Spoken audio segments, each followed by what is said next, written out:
Well, we're staying in Davos, where the 54th annual meeting is set to open later today. Well, let's now cross live to Arise News anchor and correspondents Dr. Ruben Abati and Rolake Akinkuba Filani for what to expect as the event unfolds. It's great to have you joining us on Newsday, Dr. Abati and Rolake. Now, let's get straight into it. Of course, we've seen that this year's theme and agenda is rebuilding trust and a lot of conversation around the global agenda. Dr. Abati, can you give us some insight into the African agenda that you expect to see unrolling at Davos this year? Well, the African agenda that we expect to see here is that one of the programs will have to do with private sector forum on the African Free Trade Continental Agreement. And Nigeria is participating in that forum with the Vice President of Nigeria, Kashim Shettima, going to be at that event. And also we have on the ground here the Minister of Finance and Coordinating Minister of the Economy, Mr. Wale Edun, with whom Rolake and I spoke earlier on, and he tried to lay out in our conversation the Nigerian agenda, which is Nigeria being part of the narrative, being part of the journey, and putting the Nigerian agenda in the forefront to attract investment and to show that Nigeria is ready to partner with both international investors and other stakeholders within the global community. The World Economic Forum Conference being a multi-stakeholder, event. So that is what is going to be the agenda. And interestingly enough, for those of you back home who may be wondering whether Nigeria has a large delegation here, where we haven't seen any large official delegation, which means that the decision by President Tinubu to cut down on entourage is working very well. I think the Nigerian delegation is a very slim one. And the focus, as the Minister of Finance has pointed out, is to be part of the conversation for moving Nigeria forward and for being part of the agenda of rebuilding trust, cooperation, partnership, coherence, transparency, accountability, the return to basics, which will seem to be at the center of deliberations when the conference formally opens today. Well said, Dr. Abati. Thank you for the update. Now, Rolake, I'll come to you, please. It's been predicted that the overall global underperformance of the African continent is expected to widen regional divergence, geo-economic rifts. Are you seeing any signs that that might very well be the case? Yes, thank you very much, Vimbai. One of the major themes that's being talked about is the issue of global divergence, this idea that the economic disparity and growth rate between the global north and south is widening more than ever. I mean, one of the big risks highlighted in the latest World Economic Forum report on top global risk is socioeconomic polarization. Africa, of course, is very key to that conversation. The average predictions for growth rates this year across the African continent are no higher than 3%. And when you look at the average for advanced economies around the world, it isn't that spectacular either. But what we do know is that that disparity is widening. And I think one of the key things that needs to happen is African political leaders and the private sector speaking with one voice around the key priorities for Africa. Interestingly to note here, one of the sessions that will be taking place over the next 2 days is really a focus session on the African economy. You have people like Paul Kagame, who will be in attendance, Dr. Okonjo-Iweala, who will obviously be talking about the trade piece, and of course our very own Vice President from Nigeria, Vice President Kashim Shettima.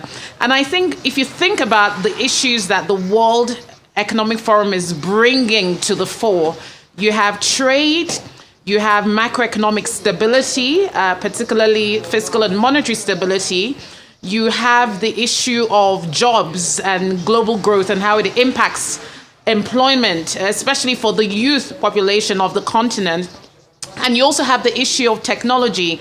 These issues are very key to the African continent, and we expect to see some real detailed discussion and deliberation. After all, the theme for the World Economic Forum is rebuilding trust.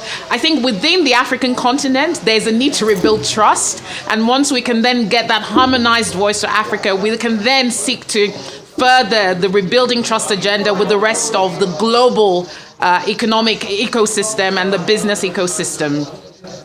Thank you so much for that, Rolake. And Dr. Abati, as you said earlier, of course, a smaller delegation is a great indication to the world at large that Nigeria is open for business and Nigeria is serious to do business with the rest of the world.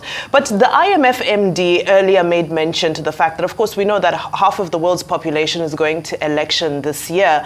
Now, with most governments looking at cutting back on fiscal pressures, Dr. Abati, do you feel that there's a genuine appetite for investment and engagement with Africa, specifically with Nigeria, at this forum in 2024?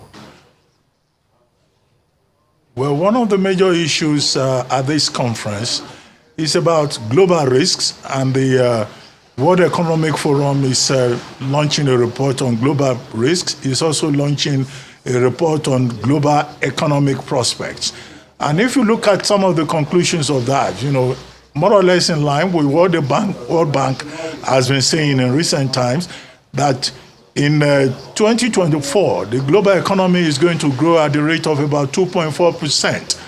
Now, the developed economies are going to do about 1.2%, which is lower than the 1.5% that they did in the year 2023, whereas developing countries will do about 3.9%.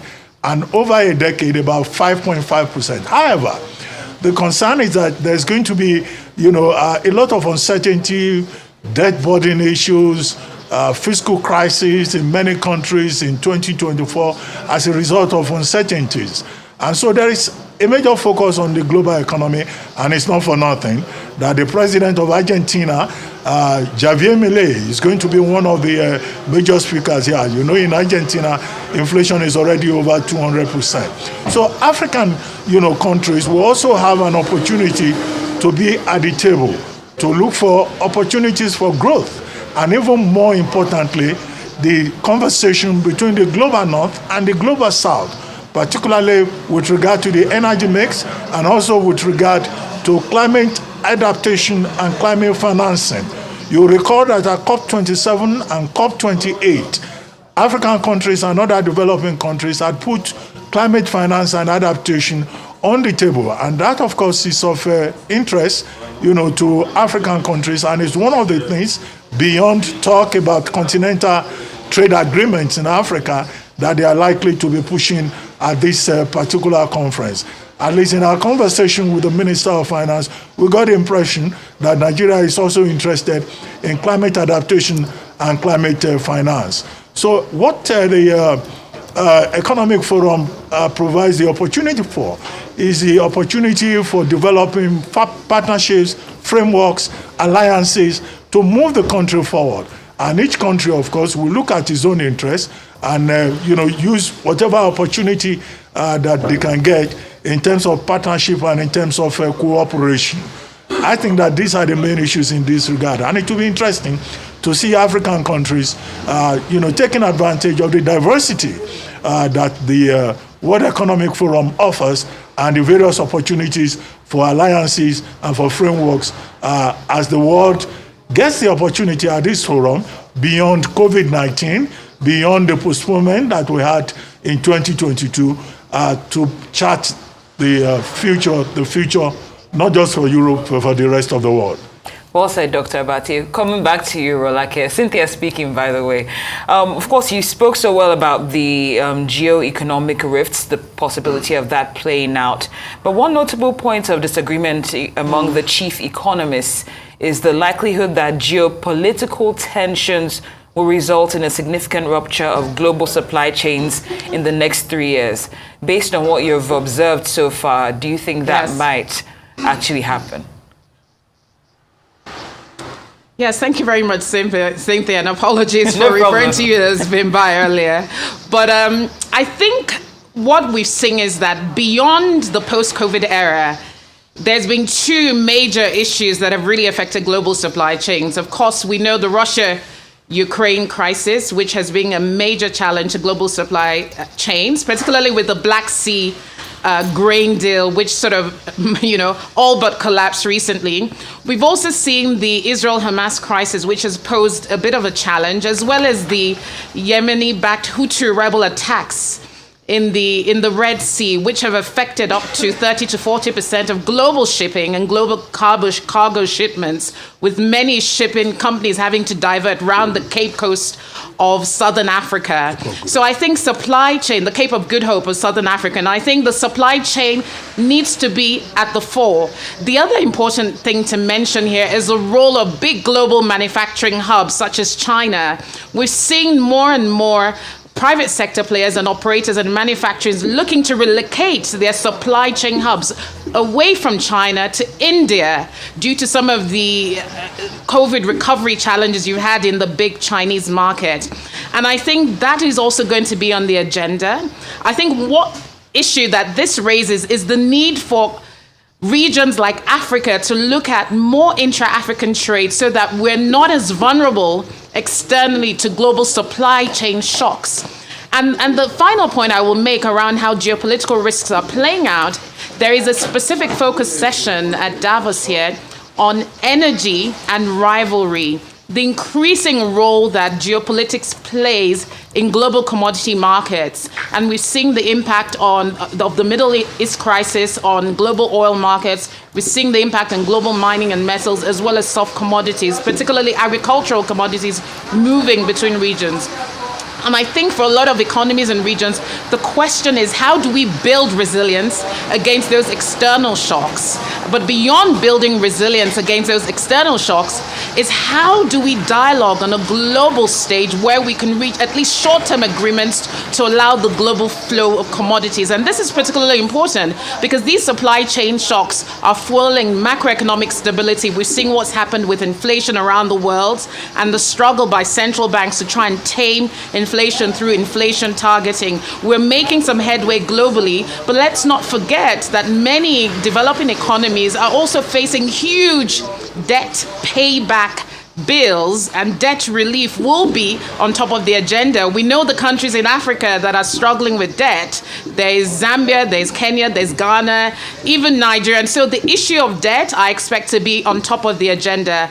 But if anything, what the recent months and years have shown us is that geopolitical risks are still very much a major driver of macroeconomic stability around the world. And no one is immune, not the advanced economies, of course, not the developing economies. And I expect those issues to be seriously tackled here at Davos this week. Very beautifully put, Dr. Reuben Abati, Rolake Akinkube Fulani. Thank you so much for your time. Do stay warmer over there. The weather looks biting, but thank you so much for gracing Newsday.